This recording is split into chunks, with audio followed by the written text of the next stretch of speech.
2 মাসের প্রেমেই খুলনায় ছুটে এলেন চীনা যুবক, করলেন বিয়েও। ভাষা, সংস্কৃতি আর দূরত্বকে জয় করে খুলনার দাকোপে মিলেছে চীন ও বাংলাদেশের দুটি হৃদয়। সামাজিক যোগাযোগ মাধ্যমে পরিচয়ের সূত্রে প্রেম, শেষমেশ জীবনসঙ্গী হয়েছেন চীনা যুবক থাম্বু জাও ও খুলনার তরুণী পিঙ্কি সর্দার। 2 মাস আগে সামাজিক যোগাযোগ মাধ্যম ফেসবুকে তাদের প্রথম পরিচয়। প্রথম দেখাতেই ভালো লাগা, এরপর আলাপচারিতা থেকে মুহূর্তেই গড়ে ওঠে বন্ধুত্ব, আর সেই বন্ধুত্ব দ্রুতই রূপ নেয় গভীর ভালোবাসায়।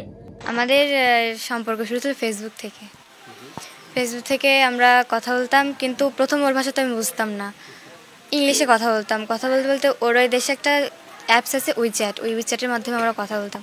কথা বলতে বলতে দুজন ডিসিশন নিই যে আমরা বিয়ে করব। এখন ফ্যামিলিতে জানায়, ফ্যামিলি তারাও রাজি হয়েছিল। আমরা দেখা সাক্ষাৎ করে কোর্ট রেজিস্ট্রি। 1000 মাইল দূরে থেকেও থাম্বু জাও নামের ওই যুবক হৃদয়ের টানে দূরত্ব ভুলে সিদ্ধান্ত নেন এই সম্পর্ককে চূড়ান্ত পরিণতি দেওয়ার। প্রেমের এই অদ্ভুত সাহসিকতায় পাড়ি জমান বাংলাদেশে। আইনগত প্রক্রিয়ার মাধ্যমে সপ্তাহখানেক আগে রেজিস্ট্রি করে বিবাহ বন্ধনে আবদ্ধ হয়েছেন থাম্বু ও পিঙ্কি। বর্তমানে তারা খুলনার দাকোপ উপজেলায় পিঙ্কির বাবার বাড়িতেই অবস্থান করছেন।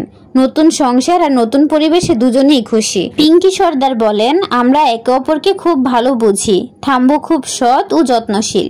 এখন আমাদের জীবন অনেক আনন্দের মধ্যে কাটছে। থাম্বু বলেন, প্রথম দেখাতেই বুঝেছি পিঙ্কি একজন ভালো মানুষ। এখন এখানকার পরিবেশ আমার বেশ ভালো লাগছে।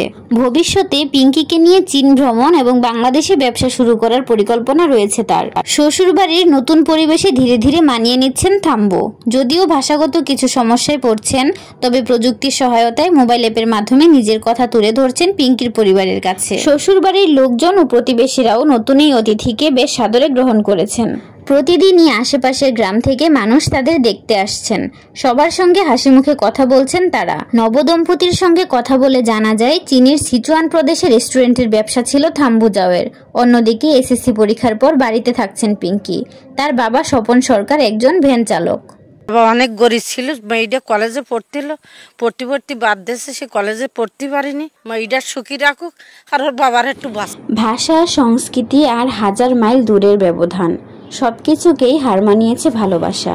ধর্ম, জাতি কিংবা জাতীয়তার পার্থক্য থামাতে পারেনি দুজন মানুষের হৃদয়ের টান। পাড়াপড়শিরা বলছেন, এই যুগে এমন আন্তঃসাংস্কৃতিক প্রেম বিরল। থাম্বুর ভদ্রতা ও শান্ত স্বভাবে মুগ্ধ সবাই।